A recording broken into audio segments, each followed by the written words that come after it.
morning. I'm still trying to wake up a little bit.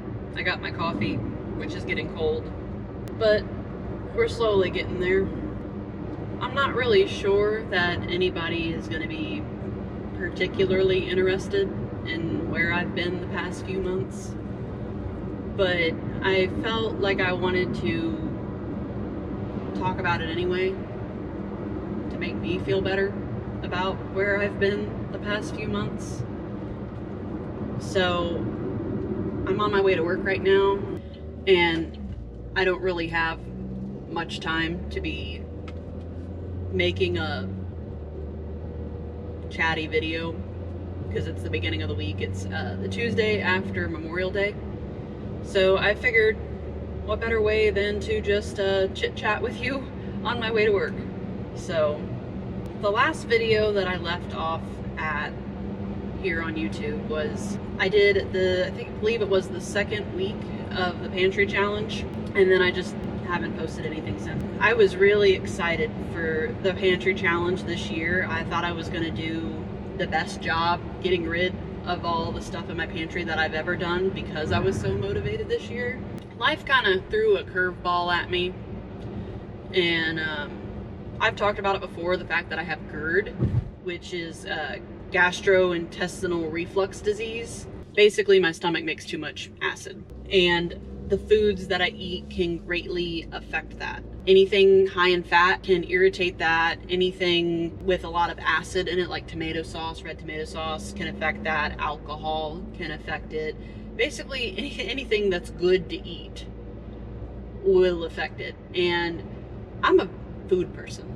I'm a foodie. I'm through and through. I love food. I love bread. I don't want to eat a meal if it doesn't taste good. So I had a bit of a rude awakening when I had to go to the doctor. I actually went to the hospital because my GERD got so bad that I thought there was something wrong with my heart. That's how scary it was. At least for me, it is very scary. And I mean, I feel better now that I know what it is, but when I didn't know what was going on with my body and I thought there was something wrong with my heart, it felt like my heart was skipping a beat. I was really scared for my life. I found out it was GERD, and I thought, okay, that makes sense. I eat a lot of fatty foods. I eat a lot of tomato sauce. I mean, tomato sauce was like a primary part of my diet. So I thought, okay, I'll just make a few diet changes. Basically, I was changing my diet a little bit, but I was still really struggling because, I mean, it's hard to go from eating whatever you want to eating stuff you don't want at all. Like, I was eating turkey sandwiches every day, and I love turkey, but after so many turkey sandwiches, you just don't want turkey anymore. And so I was trying, but not hard enough. And I figured out that my portion size was a big issue with me too. I was eating probably double the amount of food I should for every meal. So basically, when the pantry challenge was happening and I was trying to get my GERD under control, there was not a whole lot from our pantry that I could eat during the pantry challenge, and I was trying to find ways to make it work anyway. And I was getting frustrated because it wasn't going very well. I have all these very acidic foods stored in my pantry, and then my GERD got worse. Even worse than it was, to the point where I wasn't hungry. Like, I was not hungry. I was like, my stomach was burning all the time. Anything I put in it would cause me pain, and it just, honestly, it made me really depressed. I was losing weight. I felt like I couldn't eat anything. Food brings me a lot of joy. I wasn't feeling very joyous. I was feeling like, how am I gonna go living the rest of my life like this? Only eating plain oatmeal for breakfast and plain turkey sandwiches for lunch, and nibbling on whatever I could find that's as bland as you can get for dinner. Out of all the hard things that I thought that I might have to go through in my life, I didn't think I'd have to go through this, and I didn't think I'd have to go through this at my age. I'm only 28. I didn't think I'd have stomach issues this early on. So I went through a lot of diet changes, and it just got really bad for a while there, and I did what I was supposed to do though. I ate a very plain diet. I was very sad. I wasn't really motivated to continue making videos all that much, to be quite honest with you. It's just a sad point, a really low point in my life, which again, I feel like sounds silly over food, but food is my life. And you know, I love growing food, I love eating food, I love food. And I'm just now starting to get to the point. So it's been a full year of battling with GERD and 2 really rough, like I call them GERD attacks, where it just got really bad. My stomach was just burning, my esophagus was burning. I was having esophagus spasms. It's been 2 rounds of that. And just now I am finally starting to incorporate some of the foods that I love back into my life. Like, I'm drinking coffee this morning. I won't finish this. I drink maybe a 1/4 of a cup a day because of it, but at least it's something. I need something. I love coffee, and I can't believe that I took a break from it. I've not taken a break from drinking coffee since I started drinking it at like 13. I eat a pretty plain breakfast. I was we got chickens. I've made videos about my chickens.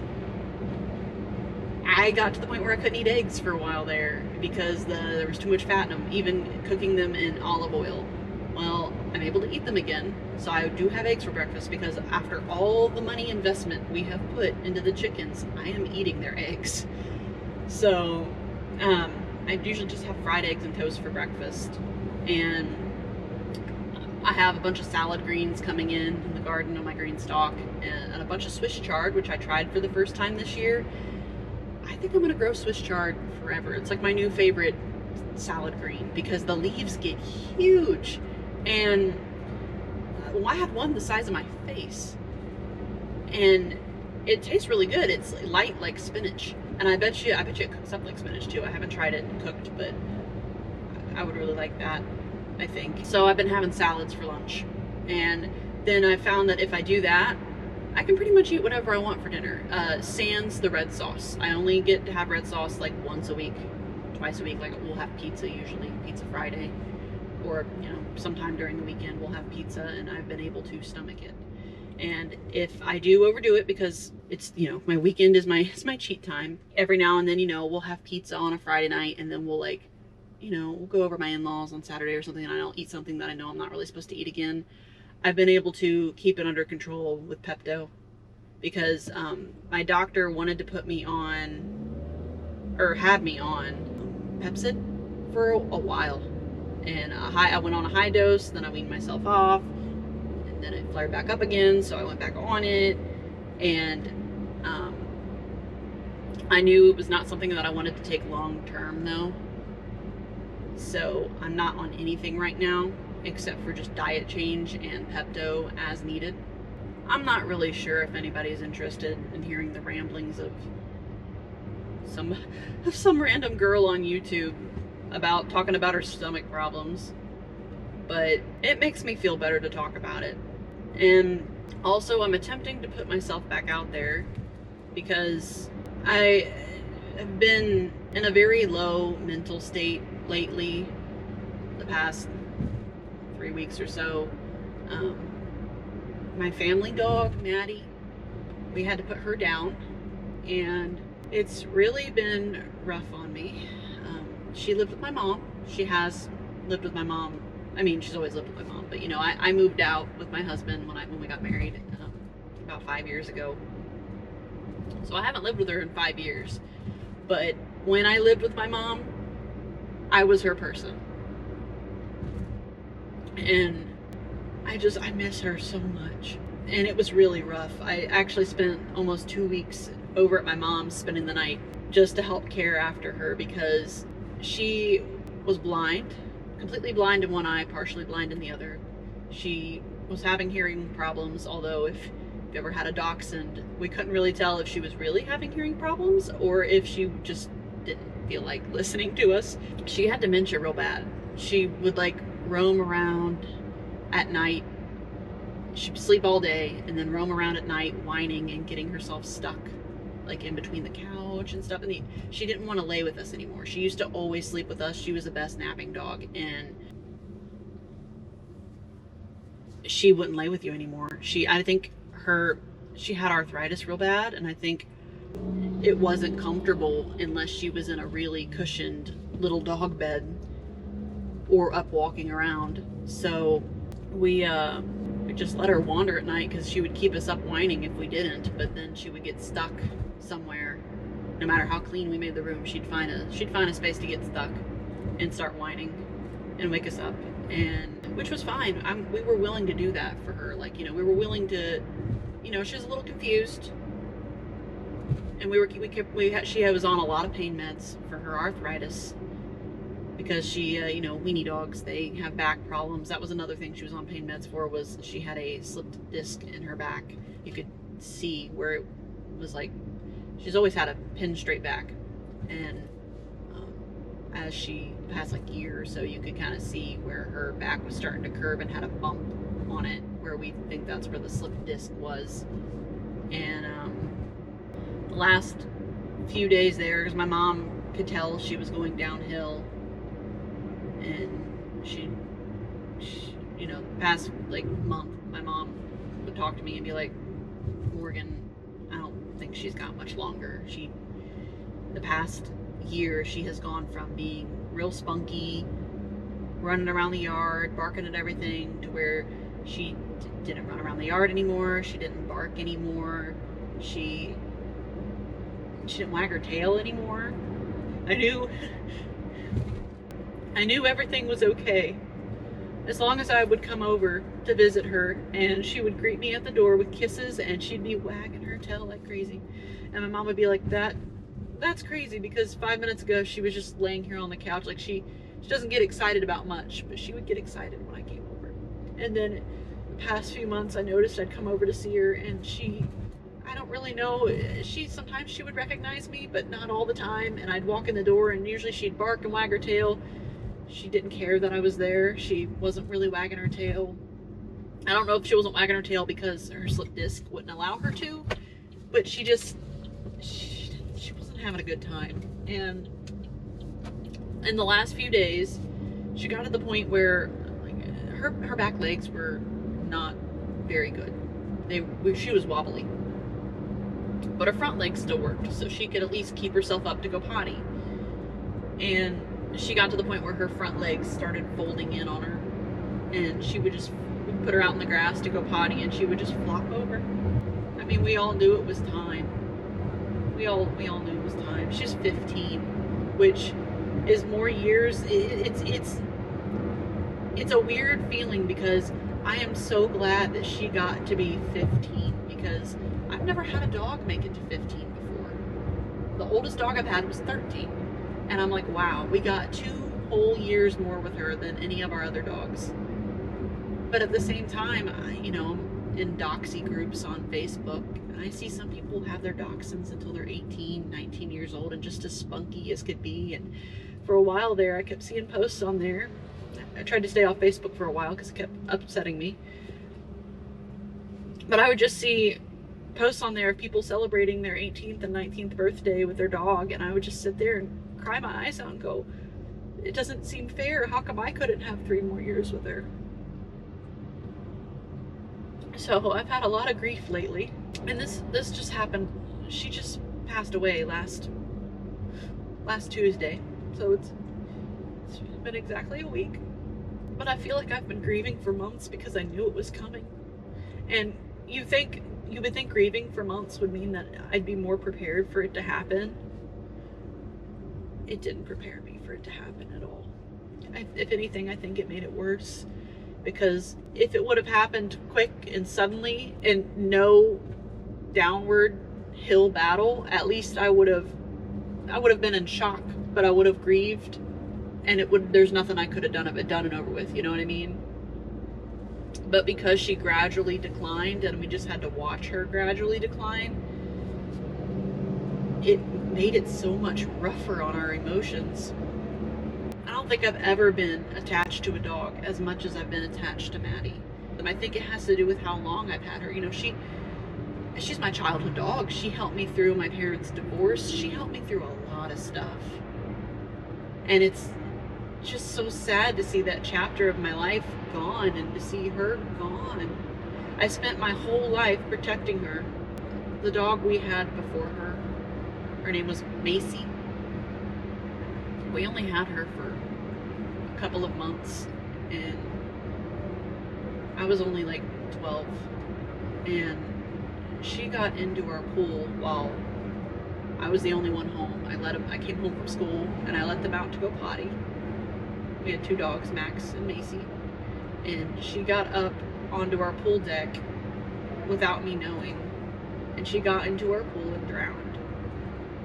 And I felt like it was my fault for years because I was the one that was supposed to be watching her. But we never stayed out there and watched them. We just let them out, and I'd go back in and I was reading a book. I was just inside reading a book while she was out there drowning. That really kind of messed me up.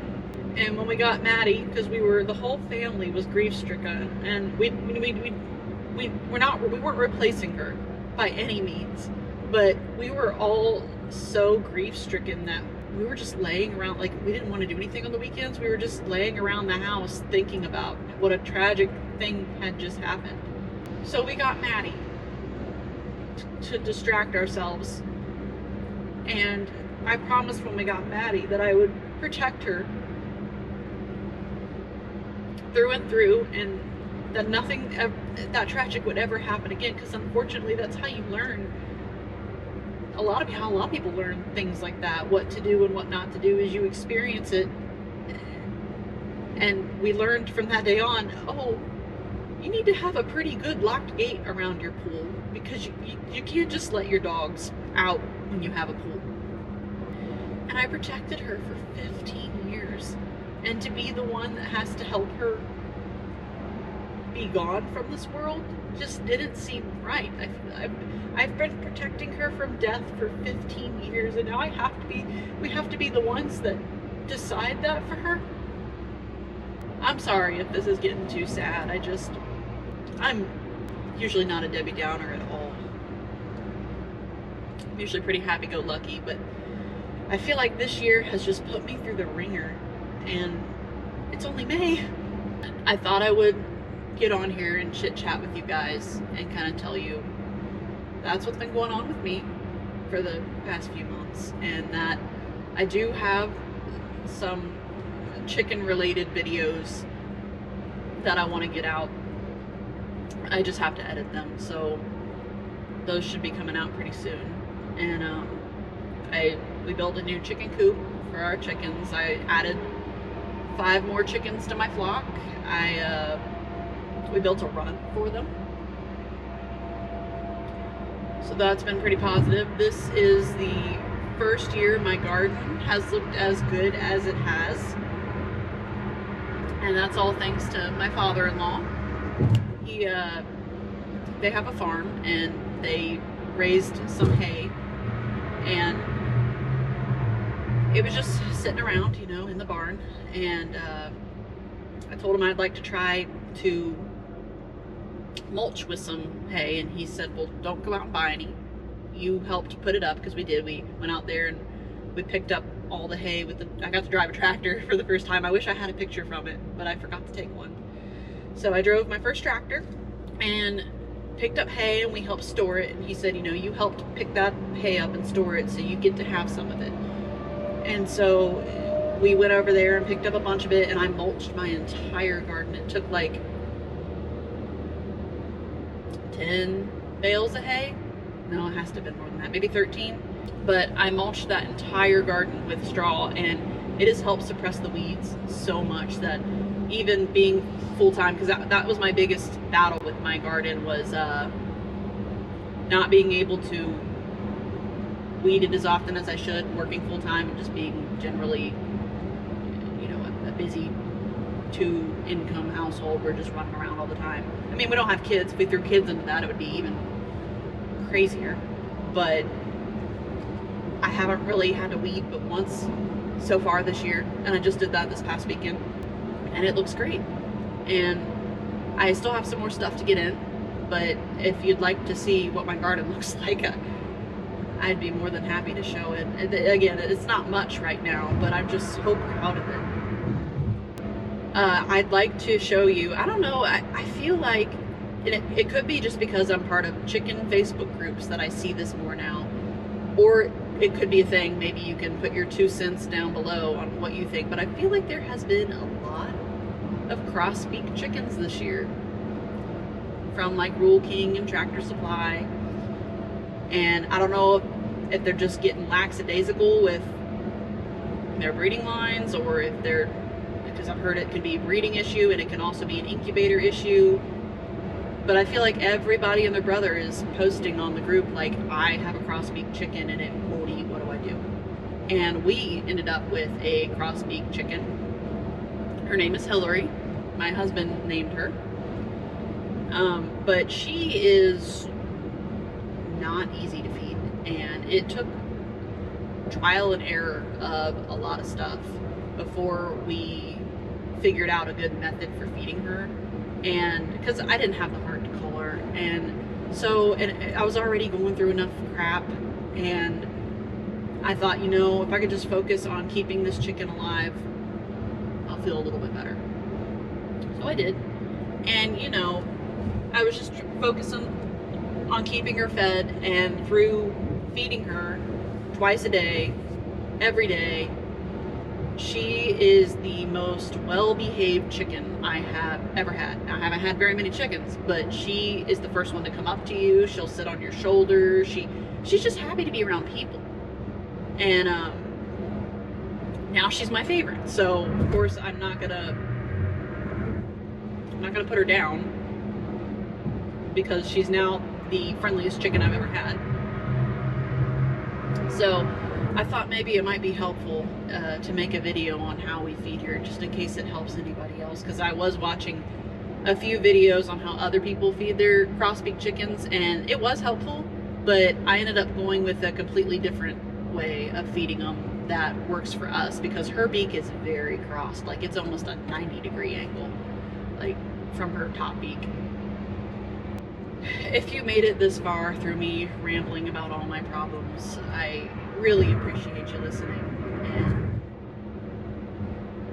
I hope you're having a good start to your 2024 year.